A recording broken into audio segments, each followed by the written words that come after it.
এই যে হচ্ছে আমার এই ছোট ভাই আশিক, ছোট ভাইয়ের পাশাপাশি সে একজন কুষ্টিয়া সাইকেলিস্ট পরিবারের সদস্য। মানে অল্প কিছুদিন আগে সে পুত্র সন্তানের বাবা হয়েছে। তো সেই সুবাদে সে আমাদের সাইকেলিস্ট পরিবারে একটা মেসেজ দিয়েছিল যে ভাই ব্রাদার সবাই মিলে আসবেন, প্রদাহতে এসে আমার কাছ থেকে মিষ্টি খেয়ে যাবেন। তো সেই সুবাদে আসলাম আমি, আর এই যে সাথে আছে সুজন। ঘটনা আছে ভাই, আমি কিছু বলতে চাই। একটু পরে বলো। আমি আর সুজন আইছিলাম আশিকের কাছে মিষ্টি খাতি, এখন আশিক করছে যে ভাই দুইজন না সবাই মিলে খাতি হবে। কারণ আশিক ভাই তুমি কি কইছো, আমরা দুইজনে খাওয়াবা না সবাই মিলে আশিক আসলি খাওয়াবা? না, দুজনে তো মিষ্টি খাওয়ানো যায় না, সবাই মিলে আসলে ভালো হয়। বিয়ে করেছে, বিয়ের খাওয়া তো ভাই পাওনা আছে। হ্যাঁ, সব একসাথে হবে, সবাই আসেন একসাথে। ঠিক আছে, তাহলে ঠিক আছে।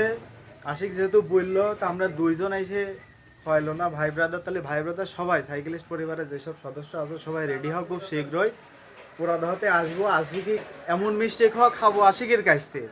আমার দুইজনের মিষ্টি খাওয়ালো না আশিক, সেই ব্যবস্থা হবে। ঠিক হ্যাঁ? আছে, ইনশাআল্লাহ ইনশাআল্লাহ। সবাই কিন্তু রেডি হন, সবাই রেডি হন, আশিকের কাছে আমরা মিষ্টি খাবো। ডেট ফিক্স করে একটা। আচ্ছা। আর সুজন তুমি কিছু বলবা? আমি মানে বলবো কি ভাই, ও এখন বিয়ে করে বলে তো ভাই দাওয়াত দেবো না, বিয়ের দাওয়াত দিল না, এখন হাসতে হয়েছে আমারে। সে বললো আজকে আসলাম, কিছু তো খাওয়াইলো না, খালি মুখে চলে যাওয়া লাগছে। এখন ভাই ব্রাদার সাথে করে যে যেখানে আছে নিয়ে চলে আসবো না। এখন ওকে এখন ও ভাসতে হওয়ার জন্য খাওয়াবে না বিয়ে হয় যে সে দুটো একসাথে খাওয়াবে।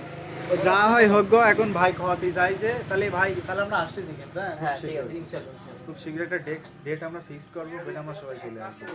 ধন্যবাদ, সবাই রেডি হন।